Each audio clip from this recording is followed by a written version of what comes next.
everyone, and welcome to today's video. Today's topic is a little bit touchy, but is also heavily requested and I think is really important to talk about. And that topic is the brand Bodyline. We are going to be doing a deep dive into this brand, and when I tell you it goes deep, it goes deep. And I will be providing a trigger warning for some aspects of this deep dive because it is going to touch on very sensitive topics. This is not your average brand with like a super nice squeaky clean history, and I think it's important to talk about it, to discuss it, and have people know about it, specifically if you want to purchase from said brand. Bodyline, Bodyline, Bodyline. Where do I even begin with you? What even is Bodyline for the people that might be unfamiliar? Bodyline was really considered a cheap alternative, specifically in like the 2010s, even 2000s. Like most Lolitas knew it. That started in 2002, mainly though, operated lingerie. Here is a little video that I found on another Lolita who made a little deep dive. Eventually they started making Lolita clothes since they already started with cosplay. Lolita was, I guess, their next big thing. They never stopped producing lingerie and cosplay outfits though. That was always and will probably always be a thing in their inventory, I suppose, because you can still find items on their site, which I honestly always thought was a little bit weird. But yeah, they eventually started making Lolita clothes. They received high praise from the Lolita community because they offered such a wide range of sizes, going from S to usually XL, sometimes even 2XL or 4XL, so they really had that size inclusivity down, which was obviously great for Lolitas. Didn't have a lot of plus size option available at the time, so that was like the go-to. And also they were extremely affordable.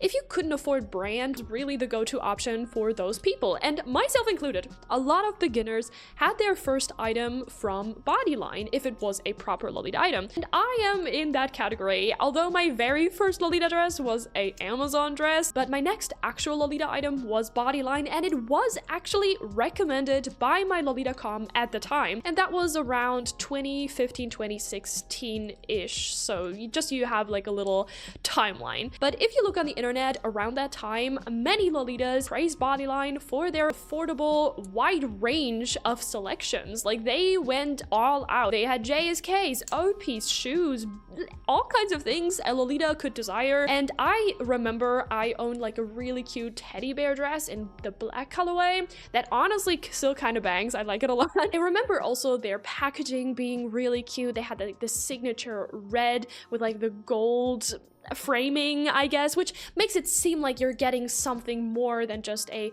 cheaper Lolita dress, you know, because they really did establish themselves as a more proper brand that is more affordable. However, right from the get-go, many Lolitas, Japanese and in the Western community, were critical of Bodyline. Many people brush this off as just a classist take and that people didn't like Bodyline because it was affordable and seemed cheap and all the brand whores were mad, but it is actually not the entire truth. While it is true that there's superficial people in the Lolita community, especially back in the day, ooh, how dare you, but there's also valid reasons and valid criticisms that were already floating around that time, and that's what I would really like to cover right now. More minor things that Bodyline was criticized for or is criticized for. Number one, the amount of replicas they have done in their entire run. I'm talking over 140 replicas. And while it has gone down since 2018, a new management took over, it still is a common issue and common complaint with this brand. The reason people rightfully dislike replicas is because it is art theft. It really does boil down to art theft. It steals from original designs and artists. I think any company that sells replicas usually have bad intentions and don't actually care about their customer base, care about artists, or anything like that. It's a shady sign of your shady business. I don't know. It just doesn't sit right with me. That's also why I stopped supporting Devil Inspired, because I just cannot stand people doing that, because smaller businesses do suffer the consequences because of this. They do suffer. It's not a classist take. You can get plenty of other dresses that are affordable. So what are some examples of things that they have replicated? Alice and the Pirates, Trump Ellis JSK, and then they did this. or the Angelic Pretty Melty Heart coat, and then there's Bodyline Passy coat. And then there's the Angelic Pretty Fruits Parlor, and then there's the Bodyline striped dress. In my opinion, this just screams shadiness. I really don't like it. I cannot stand it. If you scroll through this website that listed all of them, you can see how many, and how copy-paste they try to do this. They're the same thing. What do you mean? You hold two pictures in front of me and I'm gonna be like, yeah, they are the same thing. Are they not? But of course, it doesn't stop there. Replicas aside, obviously that sucks, but there's far worse in their history than just a little copy-paste design. Well, that is their shady and honestly disgusting CEO or head of the company, Mr. Yan. Now, he no longer is working for Bodyline, thank fucking God, but he used to up until 2018, long enough for him to cause irreputable damage. You have to imagine Mr. Yan, you know, a little bald man with like always a top hat for some reason, very easily memed on, and I think he took that to his advantage, you know? I definitely think he was extremely full of himself, to the point that he decided, you know what? People love me, the people want me, so I should create a body pillow of me. And I have no words. I am concerned. The amount of Lolitas who were gifted one or bought one is a little crazy. And I think this was really a product of its time, perhaps. Maybe it was just such a meme that they had to jump on it. But if that happened today, I pray that Lolitas wouldn't have done that or wouldn't do that. I don't know. It's a very crazy meme within our community. It is definitely a meme. But I also think that this meme really overshadows what is underneath. Because when I tell you Mr. Yan doesn't deserve being memed on, he deserves to be in prison. I'm not kidding.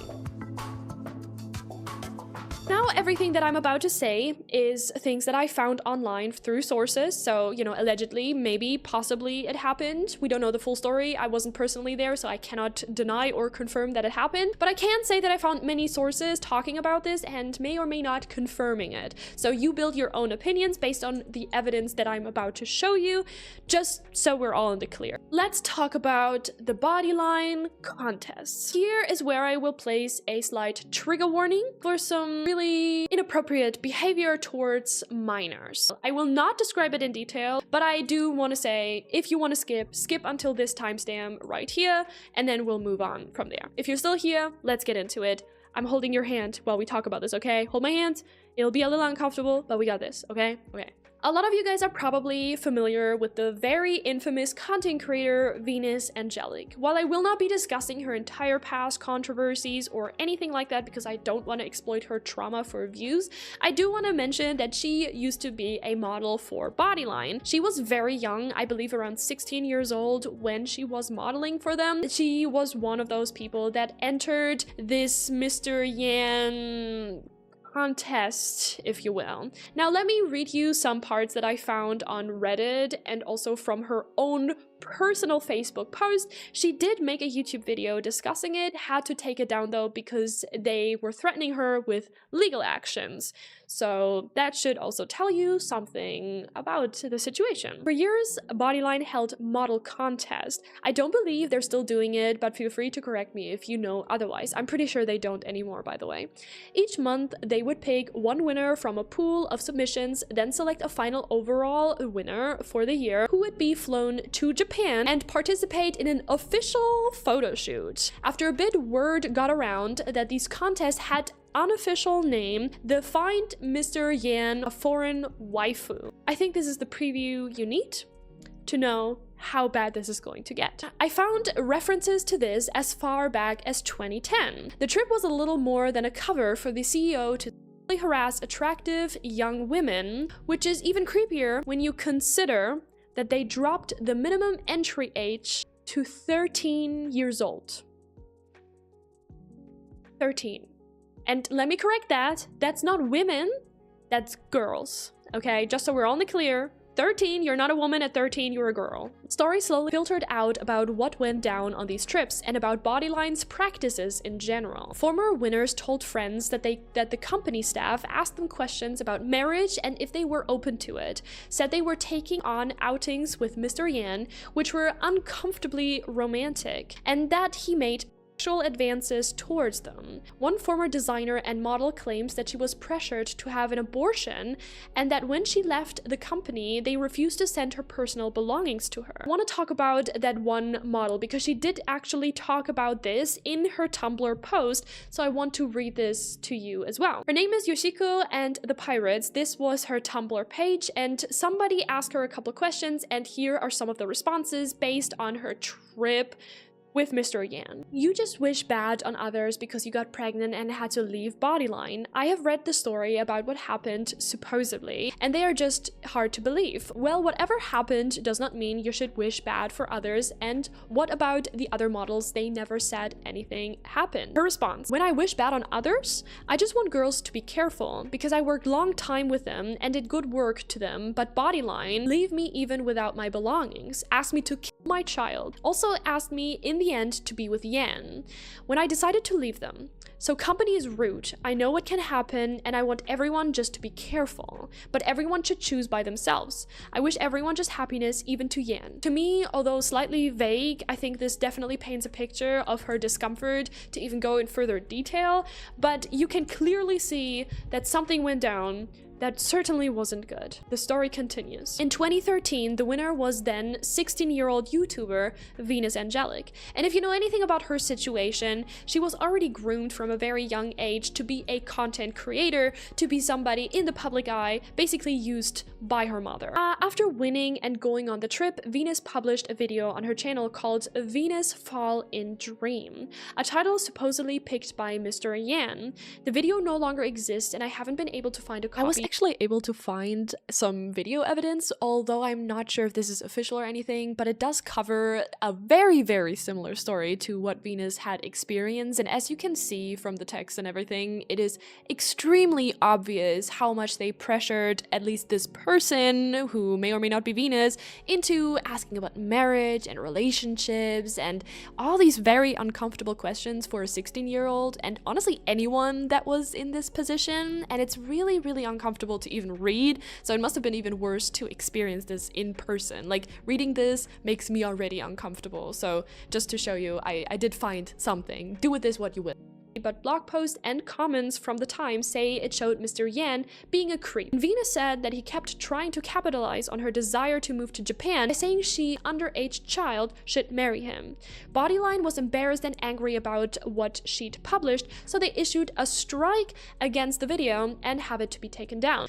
In response to her video and later post about the trip being super sketchy and creepy, Bodyline put out a statement making a load of claims about Venus. Among them, that Venus misrepresented her weight, aka she wasn't underweight like they required, that the dresses she wore stank of BO after the shoots, that she was using them as a way to get a visa. And their official statement overall is just a whole lot of yapping, and of course it's just one word against another word, so we won't truly know. Like, these two could be lying and he could be telling the truth, but he also sold a body pillow of himself, and that already gives me a massive ick. Something that I find really gross and weird that they mentioned in their public statement is, after the photo shoot was over, we went to put the dresses back in the bags, but we found that they all had the distinct smell of body odor. We tried to air them out for a week, but the smell didn't go away. Unfortunately, all of the dresses and shirts had to go in the trash bin.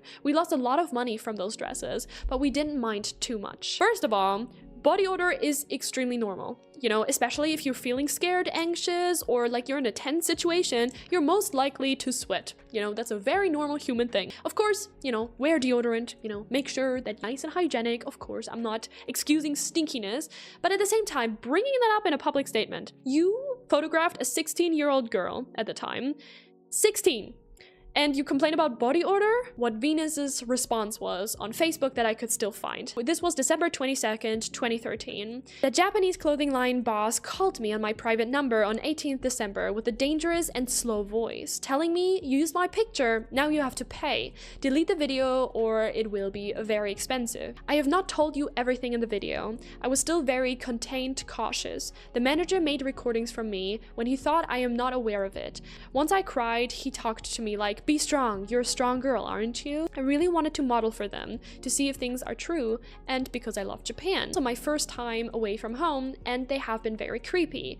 I don't recommend anyone to enter his contest. Really hard to separate the brand and Mr. Yan, who was so involved within his own brand and used his brand to manipulate young girls to follow him to Japan and basically take advantage of their vulnerability and love for Japan and the fashion to satisfy his sexual disgusting urges and be absolutely horrible towards them. I didn't know where else to put this in, but there was actually a panel at RuffleCon where they memed on this exact thing, where, you know, Mr. Yan was having his next waifu contest thing, and yeah, it turned into a meme, which I'm hoping they actually treated it with seriousness, but from what I see online, it didn't really seem like it, unfortunately. Like, he used the platform he got from his brand to manipulate young girls. And that in combination with their past and also present of selling lingerie and, you know, cosplays that are school uniforms or young girl school uniforms, or a lot of suggestive cosplay, a lot of, you know, lingerie that is very suggestive, and then inviting young girls, you know, minimum age 13, that must be a specific weight. It's just horrific. It is horrific behavior. So yeah, after reading their stories, I truly believe what happened to them, and I think that the Lolita community should have been more vocal about this whole controversy, because I think this is really something that was overshadowed massively. Even if you're 18 years old, and, you know, I know what it feels like to really want to go to Japan. And I also know what it feels like to want to be recognized by your favorite brand, or just a Lolita brand. I mean, think about it. If you really love Lolita fashion and you think you have this opportunity to model for a brand, like that is a one-in-a-lifetime opportunity. Of course many young girls wanted to participate. Of course they wanted to be on all these pretty cover arts, and maybe even in a Gothic and Lolita Bible as an advertisement. That seems like such an honorable position to be in, and getting to just submit something and then get to go to Japan and meet the CEO. Oh my god, that sounds awesome, does it not? I probably would have fallen for that as well, you know, if I wasn't completely unaware that that was even taking place. Please don't blame these women, because they were most definitely in a vulnerable situation. I know so many people who would still jump to an opportunity if like 42 Lolita did this. You don't think that you're jumping basically into forced marriage or something, or assault, you know what I mean? You don't think that far. You just see an opportunity. Allegedly, Mr. Yan also named a dress after a winning contestant, the Love Nadia dress, all because she refused or declined his advances, and he put up a video of him violently smashing a mirror on the front page of Bodyline site, and it advertised the Mr. Yan Furious sale. Probably imagine how scary that can be, to be put in a situation like that. It might look silly, you know, with his little top hat and bald head, but don't underestimate people. They can still hurt you. Now that we know the very disgusting and gross things that have taken place with Bodyline, especially Bodyline's CEO, I think it's important to mention that those things are no longer taking place as far as we know. He's no longer in management, and there's different people in charge. So where does this leave us in 2025 now? After 21 years in Harajuku, famous Lolita fashion and cosplay shop is permanently closing. Yes, you heard that right. The end of Bodyline more or less. Bodyline has closed the physical store in Harajuku, which in my opinion is a not so good sign for the brand. Yes, you can still get items online, but it is definitely looking a little lackluster, specifically in the Lolita fashion department. Let's just say Bodyline is mostly sold out of everything. I barely hear any news of new releases or something exciting coming. It's almost faded into the background and is just a fond memory for a lot of people. I also think that a lot of new Lolitas now are not really going for Bodyline, especially if you want something cheap. You're probably better off getting things from Taobao. This leads me to another point. Chinese Lolita in general is on a massive rise at the moment, and stores like Bodyline are not really gonna be people's first choices anymore. I think it is just a matter of time until we see Bodyline no longer really producing Lolita and they're gonna be fully sold out of everything, which I'm not against, like, at all, but I feel like they haven't really established themselves as a brand with like an original identity. Because if I think of Baby the Starshine Bride, Els and the Pirates, Moi Mi Motier, they have their niche. They have their audience that they're trying to target in a way. But Bodyline to me is just this like random filler store that is, or used to be, that cheaper alternative for people that was accessible and easy to shop from. And it's still being recommended today, and I'm not saying you shouldn't recommend it. I'm just saying that there's probably better stores that sell nicer dresses that are actually original designs for the same price.